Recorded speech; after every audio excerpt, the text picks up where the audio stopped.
Assalamualaikum warahmatullahi wabarakatuh. Selamat pagi Pak Hendra dan juga teman-teman semuanya. Sebelumnya, perkenalkan nama saya Evita Dewi Nurakimah dengan nomor NIM 187221070. Saya dari kelas Analisis dan Visualisasi Data I1. Di sini saya akan menjelaskan sekaligus mempresentasikan tugas saya yang mengenai jurnal tentang rangkuman pengaplikasian Tableau.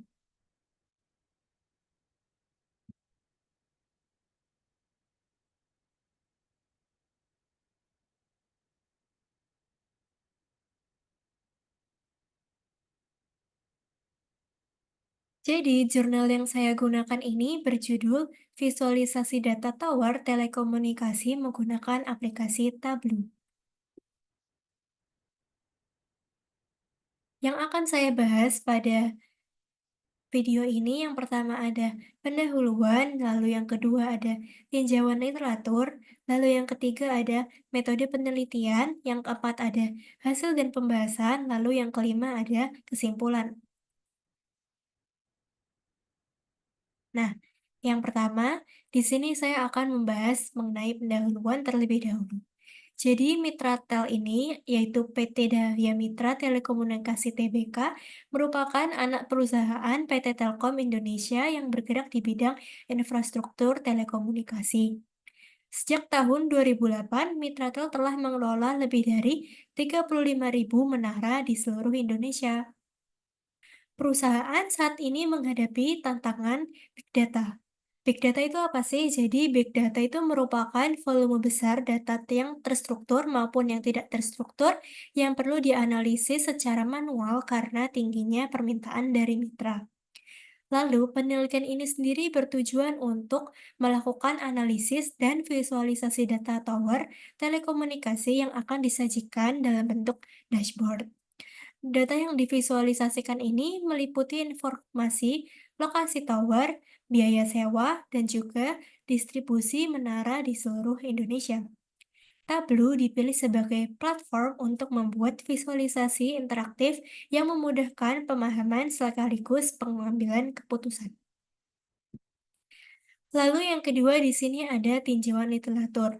Yang pertama ada Tableau. Tableau sendiri merupakan pelengkap lunak dari Tableau software yang memungkinkan pembuatan visualisasi interaktif, laporan, dan juga dashboard untuk analisis data yang lebih baik. Selanjutnya ada analisis data. Analisis data merupakan proses sistematis yang merorganisir, mengelompokkan, dan juga mensintesis data dari berbagai sumber untuk menghasilkan kesimpulan yang mudah dipahami. Yang ketiga ada visualisasi data. Visualisasi data merupakan tampilan grafis dari informasi dan data yang bertujuan untuk mempermudah pemahaman dan juga presentasi data. Visualisasi data sendiri dikembangkan oleh Christian Cabot, Pat Hanrahan, dan juga Chris Stolte. Lalu yang terakhir ada Big Data. Big Data merupakan teknologi yang memungkinkan penyimpanan dan integritas dalam jumlah besar dan juga dengan akses yang cepat, aman, dan terintegrasi dari berbagai sumber. Selanjutnya, yang ketiga di sini saya akan membahas mengenai metode penelitian. Yang pertama, penelitian ini mengumpulkan data dari manajer unit yang diikuti dengan pembersihan data untuk memastikan akurasi. Data yang telah bersih diimplementasikan ke dalam Tableau untuk divisualisasikan.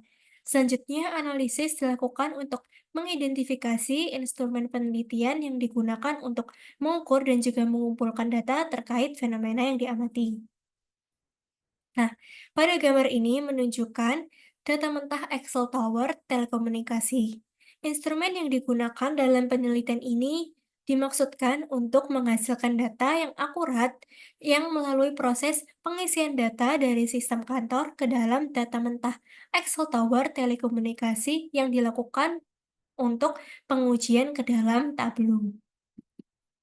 Nah, peneliti di sini memilih beberapa variabel dari dataset yang mentah tadi. Yang pertama ada variabel longitude dan juga latitude tower, ada juga harga dengan satuan tahun, lalu ada project ID tower, lalu ada masa sewa tower, dan juga P-Expire atau No Issues Tower, lalu ada Type Tower, dan juga Existing Tenant, lalu yang terakhir ada Area Tower. Nah, untuk metode pengumpulan data sendiri yang merupakan teknik pengumpulan data yang dilakukan untuk memperoleh data yang akurat dan juga relevan. Penelitian ini menggunakan data primer, yaitu data yang diperoleh langsung dari sumber asli tanpa perantara. Metode pengumpulan data yang diterapkan ada tiga. Yang pertama ada metode observasi, yaitu mengamati fenomena secara langsung. Lalu yang kedua ada metode wawancara yang merupakan mengumpulkan informasi melalui percakapan langsung dengan informan. Lalu yang ketiga ada metode studi pustaka, yaitu menganalisis buku referensi dan juga artikel ilmiah untuk mendukung penelitian. Selanjutnya ada populasi. Populasi dalam penelitian ini terdiri dari 1038 data menara telekomunikasi yang diambil dari sistem web perusahaan.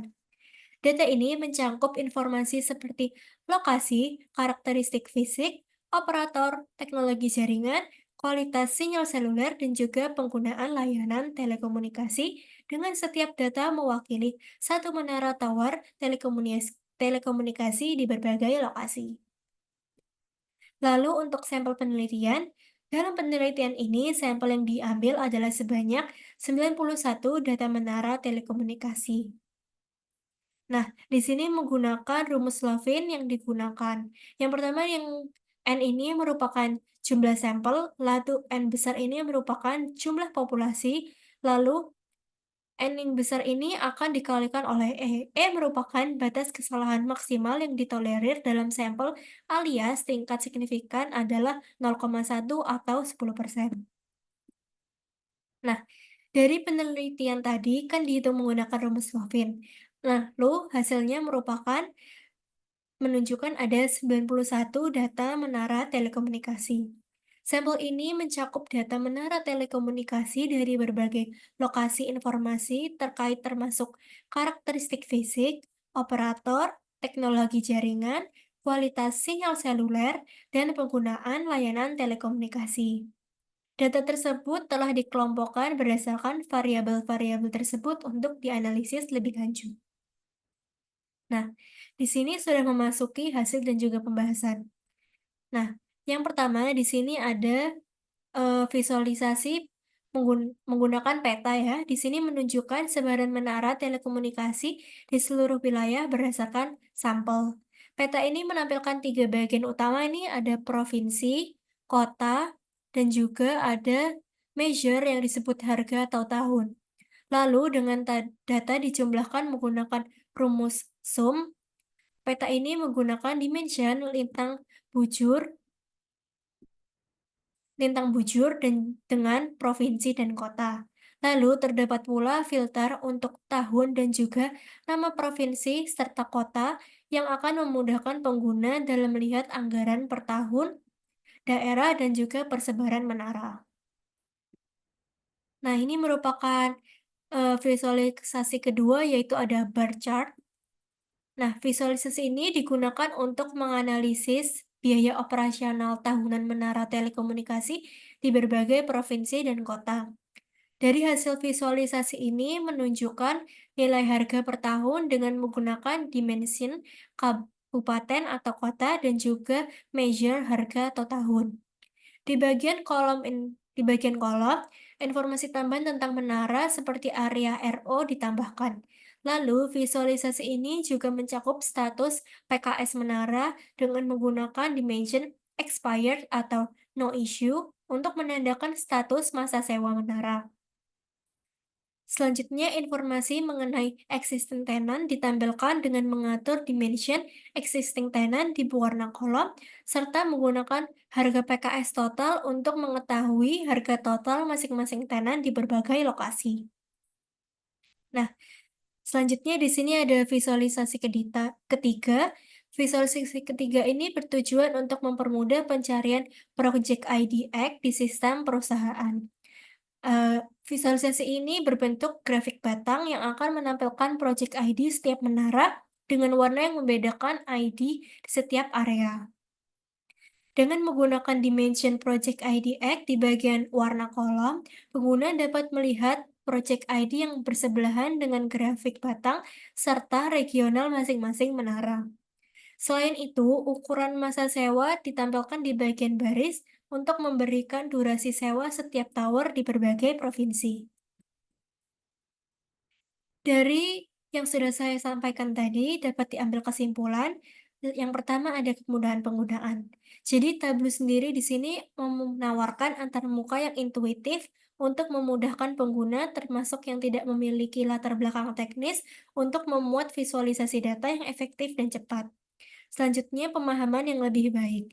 Dengan Tableau, data tower telekomunikasi yang kompleks dapat diubah menjadi grafik yang mudah dipahami, meningkatkan kualitas pengambilan keputusan, dan juga akurasi informasi. Selanjutnya ada identifikasi dan pola tren. Tableau sendiri mempermudah identifikasi pola, tren, dan juga pengambilan anomali dalam data, membantu pengambilan keputusan dalam mengambil tindakan yang diperlukan secara lebih cepat. Lalu ada pemantauan real time. Integrasi dalam Tableau dengan sumber data memungkinkan pemantauan real time yang penting untuk mengelola tower telekomunikasi dan mendeteksi masalah serta perubahan kondisi dengan cepat. Nah, itu saja yang dapat saya jelaskan dari hasil rangkuman artikel saya. Sebelumnya, mohon maaf bila ada salah kata. Wassalamualaikum warahmatullahi wabarakatuh.